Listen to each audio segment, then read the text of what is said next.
KCR KTR డైరెక్షన్లోనే phone tapping జరిగిందన్నారు కాంగ్రెస్ నేతలు. ప్రభాకర్ రావు విదేశాల నుంచి రాకుండా బీఆర్ఎస్ నేతలే అడ్డుకుంటున్నారని ఆరోపించారు. తమ సామ్రాజ్యాన్ని కాపాడుకునేందుకు ఇతరుల వ్యక్తిగత సంభాషణలు కూడా విన్నారని ఫైర్ అయ్యారు. కేసీఆర్కు వ్యతిరేకంగా మాట్లాడిన ప్రతి ఒక్కరి ఫోన్లు ట్యాప్ చేశారని తెలిపారు. నిఘా వ్యవస్థను, పోలీస్ వ్యవస్థను దుర్వినియోగం చేశారని మండిపడ్డారు. మరోవైపు రాష్ట్ర గీతానికి మ్యూజిక్ కంపోజ్ చేసే విషయంలో సీఎం రేవంత్ అందశ్రీకి పూర్తి స్వేచ్ఛనిచ్చారని తెలిపారు నేతలు.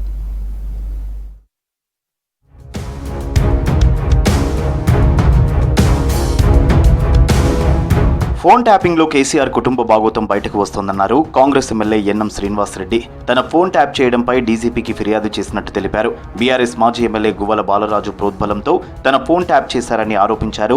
అచ్చంపేట ఎమ్మెల్యే వంశీకృష్ణ. వెంటనే విచారణ చేసి దోషులను శిక్షించాలని సీఎం రేవంత్ రెడ్డిని కోరుతామన్నారు ఎమ్మెల్యేలు. కల్వకుంట్ల కుటుంబం చేసిన రాక్షస క్రీడ మెల్లమెల్లగా ఒక్కొక్కటి కూడా బయటికి వస్తా ఉంది. ఫోన్ ట్యాపింగ్ లో మొత్తం కుటుంబం పూర్తిగా ఇన్వాల్వ్ అయిపోయింది. కుటుంబంలోనే ఒకరి మీద ఒకరు ట్యాపింగ్ చేసుకుంటూ తెలంగాణలో ఉన్న ప్రతి రాజకీయ నాయకుడి ఫోన్ను, జ్యువెలరీ షాప్ ఓనర్స్ ని, రియల్ ఎస్టేట్ వ్యాపారులను, అధికారులను, ఆఖరికి సొంత పార్టీ ఎమ్మెల్యేలను అన్ని లిమిట్స్ ను దాటేసిండ్రు వీళ్ళు. మరి నా ఫోన్ కూడా ట్యాపింగ్ చేయడం జరిగింది. దీనికి ప్రధానమైనటువంటి కారకులు ఎవరంటే ఇప్పుడు ఎమ్మెల్యే, అప్పటి ఎమ్మెల్యే గువ్వల బాలరాజు గారు. ఈ ఫోన్ ట్యాపింగ్ అనేది మరి ప్రణీత్ రావు గారు ఇచ్చినటువంటి వాంగ్మూలంలో వారి స్టేట్మెంట్ లోనే నా పేరు ఉంది. దీనిపైన ఇంతటితో ఆగం. కంపల్సరీ చట్టరీత్యా లీగల్ గా కూడా వెళ్ళడానికి సిద్ధంగా ఉన్నాం. మరి త్వరలోనే ముఖ్యమంత్రి గారు కూడా ఒక దీనిపైన చర్య తీసుకోవాలని త్వరలోనే ఈ పిటిషన్ ఇవ్వబోతా ఉన్నాం. వ్యక్తిగత స్వేచ్ఛను హరించేలా బీఆర్ఎస్ నేతలు ఫోన్ ట్యాపింగ్ చేశారన్నారు. మానకొండూరు ఎమ్మెల్యే కవ్వంపల్లి సత్యనారాయణ.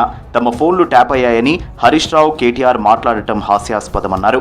గతంలో కేంద్రం తమ ఫోన్లు ట్యాపింగ్ చేస్తుందని బీఆర్ఎస్ లీడర్లు గగ్గోలు పెట్టారని, కానీ వాళ్లు కూడా అదే పని చేశారని విమర్శించారు. తన ఫోన్ ట్యాప్ చేయడంపై హైకోర్టును ఆశ్రయిస్తానని తెలిపారు కవ్వంపల్లి. ఫోన్ ట్యాపింగ్ అనేది ఒక నీచమైన చర్య.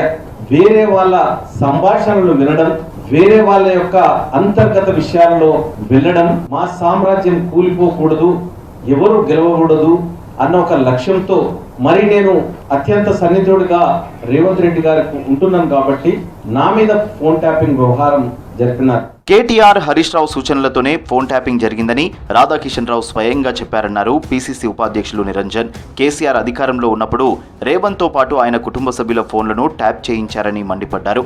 వ్యక్తిగత అవసరాల కోసం ప్రభుత్వ వ్యవస్థ ఉపయోగించడమే కాకుండా ప్రత్యేక పరికరాలు తెప్పించి మరీ ఫోన్ ట్యాపింగ్ చేశారని మండిపడ్డారు నిరంజన్. సాక్షాత్తు కేసీఆర్, హరీష్ రావుల సూచనల మేరకే ట్యాపింగ్ జరిగిందనే విషయాన్ని వారు చెప్పడం జరిగింది. ఈ ట్యాపింగ్ కాంగ్రెస్ నాయకులు, ఇప్పటి ముఖ్యమంత్రి రేవంత్ రెడ్డి గారి పైనే కాకుండా వారి కుటుంబ సభ్యులపై, ఇతర నాయకులపై ఎంత నిర్లజ్జగా వాడుకున్నారంటే వ్యక్తిగత గోప్యానికి భంగం కలిగించే విధంగా ట్యాపింగ్ చేయటం అనేది ప్రజాస్వామ్యంలో తలవంచుకోవాల్సినటువంటి పరిస్థితి అనే మాట మీకు మనం చేస్తా ఉన్నాను. రాష్ట్ర గీతాన్ని ఎవరితో కంపోజ్ చేయించాలనే విషయంలో అందశ్రీకి సీఎం రేవంత్ పూర్తి స్వేచ్ఛనిచ్చారని చెప్పారు కాంగ్రెస్ ఎమ్మెల్యే కేఆర్ నాగరాజు.